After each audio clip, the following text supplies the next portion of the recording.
and we constantly update it just to bring it up, and it has gradually increased over time. And so you'll see that in the GTA itself is referred to?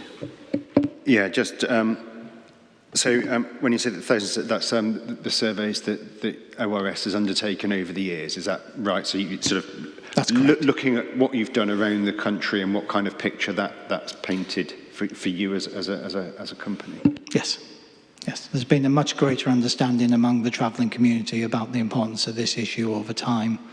So that rate has risen over time, but it's not 86%. That's a result of people going to private site applications with the confidence that they meet the definition.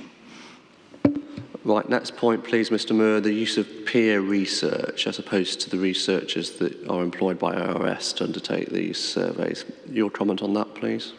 I've been involved in research for nearly 30 years now. I've never really, if anything, I think the evidence contradicts this. It's much more constructive to do this with independent researchers.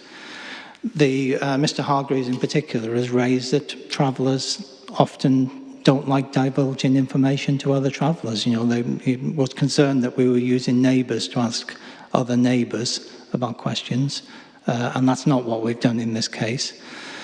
But we've certainly had it expressed to us in exactly the opposite direction, that if you ask someone from within the community to do the survey, then you may not get the correct results. We compared our achieved response rates to those that were being done by peer research when that was a common thing, and we were achieving greater response rates within the community. So we just haven't typically worked with peer response groups, but quite often it's useful for things like bricks and mortar just to get the introductions through the group. And if you're obtaining higher response rates by virtue of using your researchers compared to using peer researchers on the comparison you've done, what does that mean for the robustness of your assessment? We consider our surveys much more robust because we've typically achieved much higher response rates. Thank you. The next question from the Inspector regarding the timing of the year.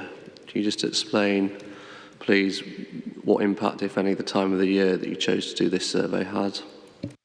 On this particular survey, very, very little impact because few of the households, because the surveys were largely being done by proxies who were aware of the circumstances of the household, we weren't reliant upon finding the households at home.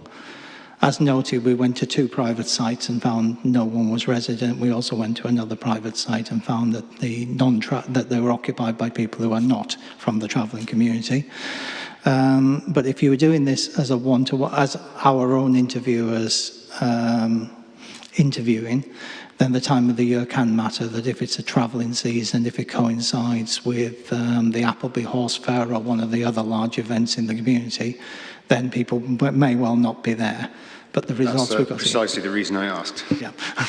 In this case, because the proxy interviews were being delivered by people who were aware of who was living on every pitch, it wasn't reliant upon finding the actual householders being at home themselves. And just to pick up one point you made there about... If I'm sorry, just to, forgive me, Mr. Henderson. Yeah, just to answer before the point's put, well, if you'd gone at a different time of year, you might not have had to have relied on proxy interviews. It would have required a much longer time period to do this. It really, if you want to not rely upon, if you want to interview everyone, it does require a very significant time period of interviewing and multiple visits to pitches just to get hold of everyone. Picking up one point you made there around when you visited 7th of June, non-travellers, in fact you found 2 non-travellers on one site. Just to be clear, how did you know they were non-travellers? This was confirmed to our interviewers by the householders themselves. It's not an uncommon situation. A number of sites, particularly private sites, across the country are occupied by households who wouldn't identify as being from the travelling community. It's available places for people to live quite often, and they're private sites, so the council has no control or very little control as to who can occupy them. And the Inspector's second question regarding the trawling charge, can you just comment on that, please?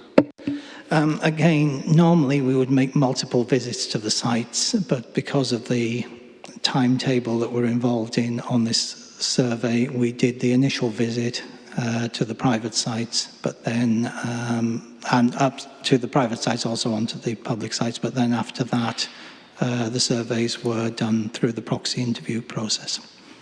And just to contextualise... Sorry, if I can just pick up on that point. Because, as I say, in other hearing sessions, I have heard that multiple visits have been made.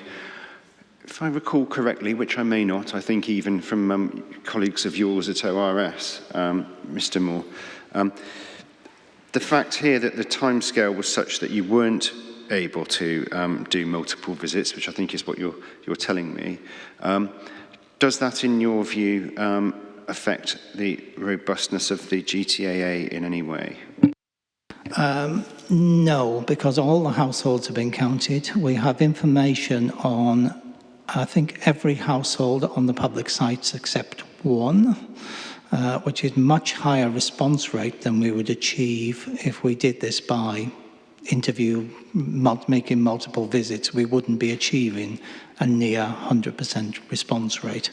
So we actually have more information from this survey than we would get from a multiple visit survey. Just to make good that point, page 28 of the GTAA, you'll see figure 6. And in terms of those where this was an issue, none of the public sites, 2 private sites you'll see there. Well, we know of those 2 private sites, one we did visit, and ORS did get responses because they are the 2 non-travellers who confirmed, the households themselves confirmed to ORS. So actually this only applies in that category to the first site. So in terms of the impact, it is very small on the sites that were being considered here. And of course you've heard Mr. Moore's evidence as to actually the higher success rate that was obtained in this manner than might otherwise have been the case. So impact very small. Right, Mr. Moore, almost there on the points we need to pick up. The next one, please, about Gypsy and Traveller community being private people and the appropriateness of using the site manager in those circumstances. I think, to come back to the point that was raised, that this is probably as good an option as was available. The site managers know who lives on the site. They know the households, they know the families. I think it is definitely superior that if you could speak to the site managers and they know everyone who's living on that site, that is superior than relying upon what I think the York Traveller Trust thought we'd done, which was using a neighbour as an interview and providing information. I don't think that's hugely appropriate in this case because travellers, as has been explained, are quite often private, quite often keep information to themselves. But the core to what we need to know here are the demographics, who's living on the site, and to be able to make some judgment on the traveller status of those households. What's a reasonable judgment on the traveller status and do they travel? Thank you very much. Now, we were told about an unnamed site manager with whom the York Traveller Trust has had a conversation. Unless that person's named, sir, there's simply no response I can make to that. All we can say by way of response is that ORS were in contact with the council's team of site managers, taken as a whole. I can't give you any further response than that to something that was thrown in on an anonymous basis this morning. But what I will ask Mr. Jones to do is just to outline very briefly his response to the points made variously about the management of those public sites. Thank you. So within the housing team, we have a dedicated officer who is a traveller site supervisor whose role is to manage those sites as a landlord, to work with the residents, identify issues. Clearly a kind of landlord-resident relationship is never straightforward, and there are sometimes issues that come out of that.